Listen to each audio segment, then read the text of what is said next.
Bum bubba bum bubba bubba bubba bum bubba bum bubba bum bubba bubba bubba bum boo hoo hoo hoo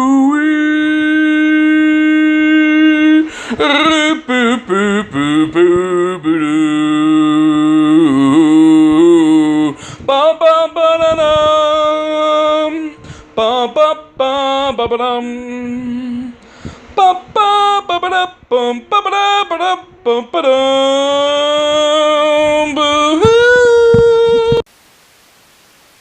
Hi, and this is Doctor Who. Not quite exactly. My laptop has just gone and died on me. Like, I went to cook dinner and I came back and it wasn't functioning. I went to the store because it was still on the warranty because I paid a shitload of money for it. And they said it might have something to do with the amount of voltage running through it not being sufficient. I'm like, that's very weird because it's been working for about a year and I have no way of getting footage from my camera into what the only thing I have left that resembles a computer, this tablet I'm holding right now. My camera's perfectly fine. It's right over there, right next to Chuck the Plant. So, yeah, I've got a tablet, I've got my spare time. I really hope this isn't a very annoying format of me just going wibbly wobbly wibbly wobbly wibbly wobbly wibbly wobbly. So this is the Pyramid at the End of the World, which is the first proper Doctor Who title we've had this series. Spoilers if you're coming in late, the Doctor is still blind because if you haven't seen Extremis and Oxygen yet, well, he went blind and then he didn't get cured from being blind. So there's this huge pyramid and it shows up where the Chinese and the Americans and the Russians are all assembling their armies at the same time.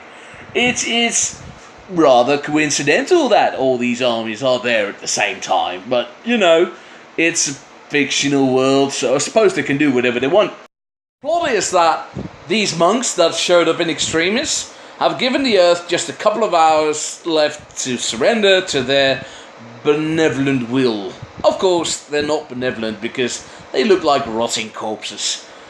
And what follows is an episode that shows us how the world might end, and people in charge going like, what should we do? What should we do? What should we do? What should we do? What should we do? What should we do? What should we do? And that's about it. I sound really condescending and like not appreciative of what this episode is, but yeah, that really is just about it. This episode was like The Matrix Reloaded. It was like The Empire Strikes Back.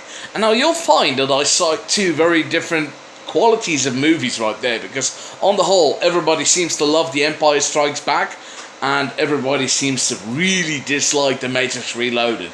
Like, at least Revolutions had some climax to it, something like that. Point is, what I'm trying to get across is that this episode basically serves as the build-up to the next one. And whether or not that works, it might just be completely up to you. I personally felt it was a bit of a detriment, but I still felt like I enjoyed it. I really admit, it might just be because the first part of this series was so good for me that it's got its meaty hooks inside of me, and I'm going in like a stupid fanboy mode. Like, oh, it was great, it was fantastic, it was good, it was enjoyable.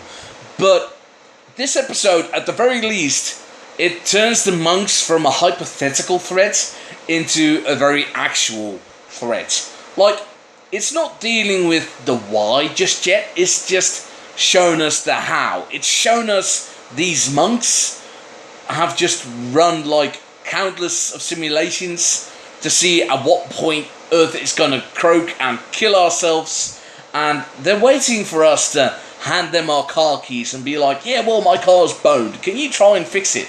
Except in this scenario, the car is not really a car, it's just the subjugation of the entire human race.